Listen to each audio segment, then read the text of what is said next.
Now it's 6 mass shootings across America and right here in our state. We've got the latest details on one in Maine and another just outside eastern North Carolina. We're also taking a look at crime prevention across the East, how leaders in one city are making sure everyone is safe. Plus, we're talking with former State Health Secretary Mandy Cohen, what she says about her new role and the upcoming flu season. And Halloween is right around the corner. We have some tips and tricks for you if you're planning on heading out on Tuesday. Those stories and more coming up in less than 1 minute.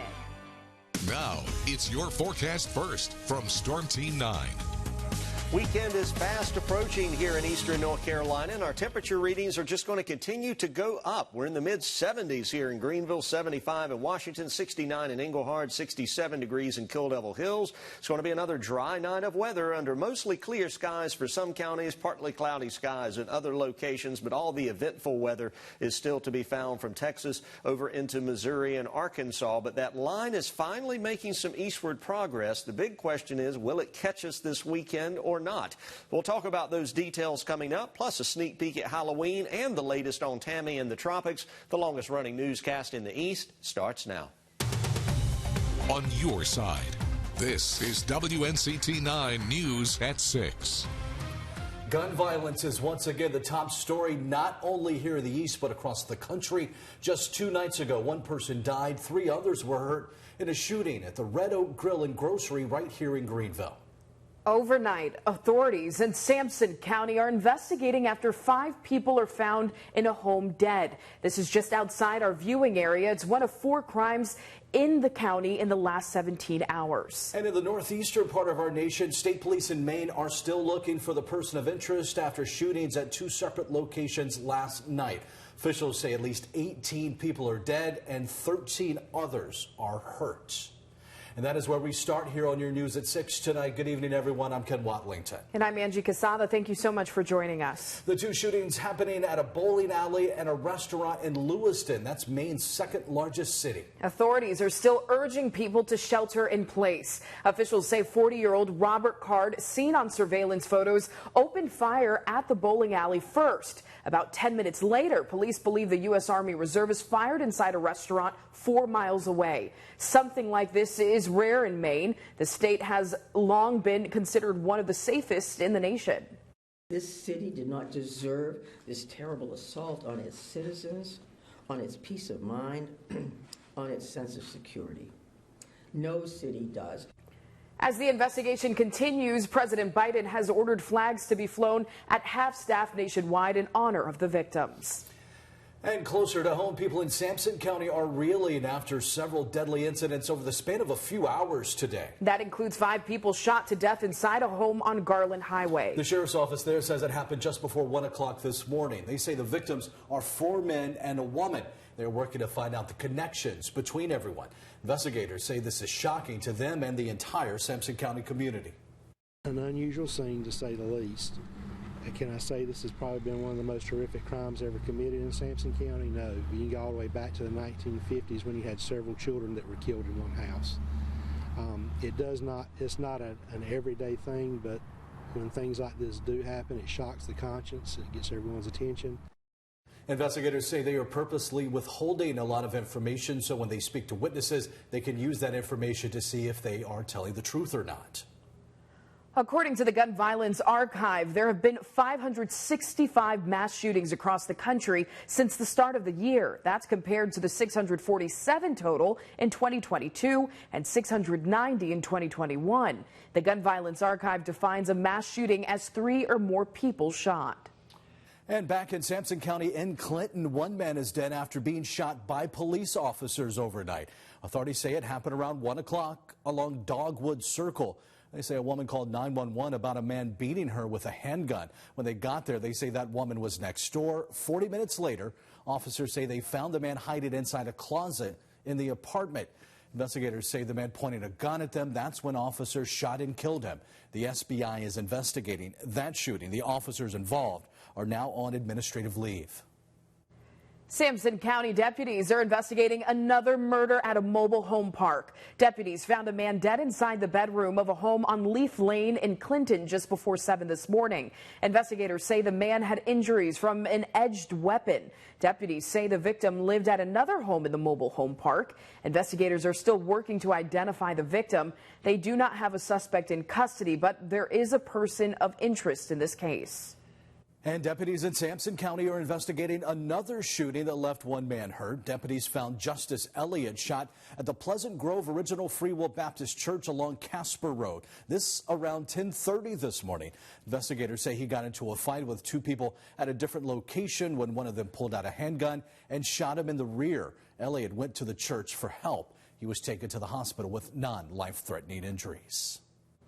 Back here in the east, the mayor of Kinston held his crime intervention task force today, along with the help of some special guests from across the state. 9 on Your Side's Claire Curry attended and brings us more on what they hope to accomplish. Attorney General Josh Stein and Dr. Gerard Tate, director of the North Carolina Office of Violence Prevention, addressed their concerns with crime throughout the state. The Department of Justice has been working to address some of the factors that drive violent crime throughout North Carolina. The main three being fentanyl trafficking, law enforcement shortages, and gun violence. Stein says that North Carolina loses around 8 people a day to fentanyl and 11 people a day to other types of drug overdoses. We've asked the General Assembly to fund a fentanyl control unit in my special prosecution section to assist local prosecutors across the state bring these time-consuming and complex drug trafficking cases. He adds that as he travels throughout different cities and towns, each and every police department and sheriff's office has struggled with recruitment and retention of law enforcement. We want to offer law enforcement hiring bonuses to new or out-of-state or retired military police so they can come onto the job here. He also wants to encourage gun owners to be responsible with their weapons and help keep them out of the hands of criminals and minors. Guns are now the leading cause of accidental death for children in this country. In Kinston specifically, they've had a recent uptick in shootings and armed robberies. Our crime has reduced up until a few days ago. So we're doing a great job. It's just that you have some individuals that are targeting, gang activity. So we're trying to address that. By working together with these state agencies, the mayor hopes to curb crime throughout the city. In Kinston, Claire Curry, 9 on Your Side. In Rocky Mount, Pfizer's CEO says a total restart date for its tornado-damaged facility is still unclear. The plant's warehouse suffered severe damage in July. The site's production facility was not damaged, but the company stopped production. The CEO says because of the sterile environment, getting things up and running again is a complex process and could still take weeks to get back online and everyone back to work. To the Middle East now, Israel briefly sending troops into Gaza today in preparation for the next stage of its conflict with Hamas. Israel released video of its tanks entering Gaza overnight and striking Hamas targets. The military says the raid was to prepare the battlefield before an expected ground invasion to root out terrorists. In the meantime, the airstrikes continue. And while all of this happens, protesters in Tel Aviv are keeping their focus on the more than 200 hostages held by Hamas. I want my brother back now. I want him safe. I want to make sure that he's taken care of. I want to know what his condition. Israel is also positioned to defend its northern border with Lebanon. Israeli defense officials say its war is only with Hamas, and the ground invasion will begin when conditions are right. Troops from Fort Liberty here in North Carolina are headed to the Middle East amid the Israel-Hamas war. The Pentagon says it's sending Patriot missile battalions from Fort Liberty, Fort Bliss in Texas, as well as Fort Still, Oklahoma. Specifics about the numbers of soldiers or their mission in that area have not yet been released. We are posturing additional forces in the region for 2 reasons. 1, again, to bolster our broader regional deterrence efforts, and 2, to send a clear message that we will protect our forces. The U.S. is also sending a squadron of F-16 Fighting Falcon aircrafts from the New Jersey Air National Guard, as well as the USS Dwight D. Eisenhower Carrier Group from Norfolk, Virginia. The Department of Defense says a variety of military units were also put on prepared to deploy orders, but they have not yet been activated. One day after unifying House Republicans and catapulting to Speaker of the House, Mike Johnson faces a long list of legislative challenges. One of the tasks, a looming government shutdown if lawmakers don't act by November 17th.